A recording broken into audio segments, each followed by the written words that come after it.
Alhamdulillah ve salatu ve selamu ala Resulillah ve ala alihi ve ashabihi ecma'in. Assalamu alaikum wa rahmatullahi ta'ala wa barakatuh. Сегодня то, что я хочу людям сказать, заглавие я поставил так. Кумыки, куда идем и о чем мы думаем. Уважаемые братья, посмотрите, сколько среди нас сегодня депутатов, глав администрации районов, министров, да и других руководителей. Нет, не было и не будет никогда. Мы им нужны, когда им необходима помощь, чтобы занять какое-нибудь кресло.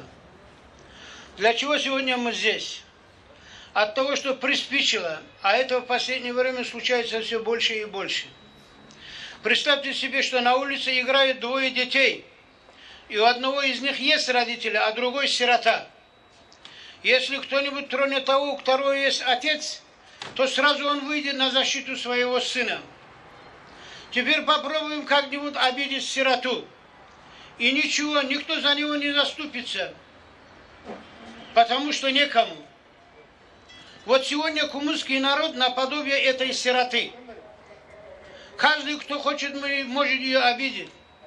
Братья мои, раз мы в роли сироты, и некому нас защищать, то тогда мы должны, скрипя зубами, сами отстаивать свою честь и достоинство.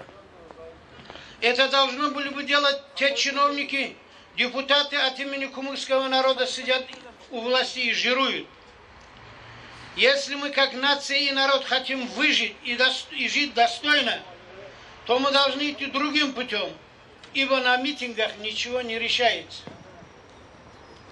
Если мы сегодня не позаботимся, то менее чем через 50 лет наши потомки будут работать на полях и содержать соплеменников сегодняшнего руководства РД.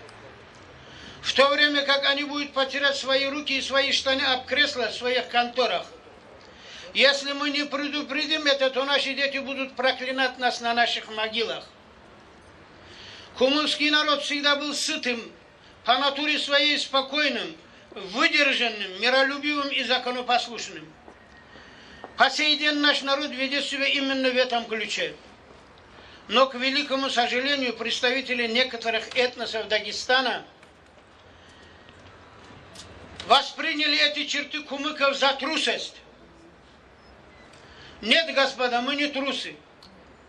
Наши предки дрались с войсками Петра I, с татаро-монголом и с Тимирланом, и не безуспешно. А мы потомки этих людей. Те люди, которые сегодня говорят, у земли нет хозяина, земля общая, у земли нет нации. Когда же они были?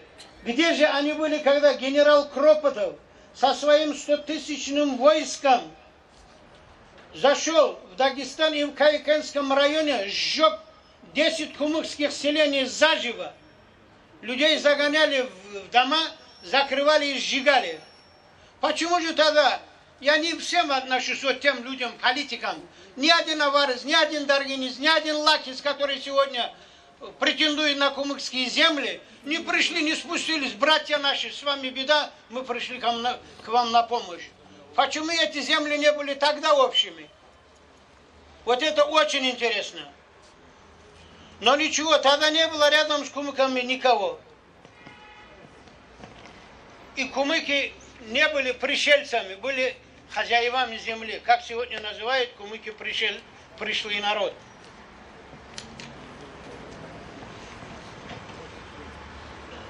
Сегодня, когда все смещалось, будто бы во сне, кое-кому мои слова покажутся так странным, но у другого выхода у кумыков нет. Сегодня кончается эта генетическая сытость кумыков. А это говорит о том, что нам пора показывать зубы. Позапрошлом году в Хасавюртовском районе были уничтожены около 50 человек кумыкской молодежи. Да, они принадлежали криминалу, но не были членами НВФ, не были боевиками. Но тем не менее они уничтожали с подачи некоторых чиновников на местах при помощи спецназа. И ни один чиновник кумык не подал свой голос по этому вопросу. Почему люди совершают такие преступления? На это я хочу ответить словами великого нашего соотечественника Столыпина, который сказал: преступность – это нормальная реакция нормальных людей на ненормальные условия жизни. Последние 50-60 лет все, кто руководитель республикой, вели кумыкский народ к тому, в каком положении они сейчас находятся. Нет никакой национальной политики, особенно сейчас. Все привилегии тем, кто бряцает оружием и не желает соблюдать никакие законы. Поневоле напрашивается к сегодняшней власти, этой плеяде непрофессиональных и алчных людей, которые еще вчера были в полном смысле слова никем, которые комплекс собственной неполноценности гасят разворовыванием нашего народа и наших отцовских земель. К сожалению, не только в России, но даже в самом Дагестане кумыки так и не осознали, что они давно утратили свою родину и находятся в нем на положении ущемленного во всех правах населения, а по сути дела на положении рабочей силы, а в скором будущем может быть слуг. Сегодня мы остались без скала и двора, а когда с помощью кумыков-марионеток продадут все наши остальные земли, тогда мы останемся и без штанов. Народы прикаспийской низменности, и в первую очередь их элита, даже не осознают, что с ними сделают те, которые командуют ими сегодня. Их не считают за людей, так материал для решения своих задач. Я с уверенностью могу сказать, что сейчас рождаются последние поколения чистокровного кумыкского народа. Нет ни одного кумыкского района, где бы наш народ мог сохранить и изучать свой язык, быт, обычаи и истории.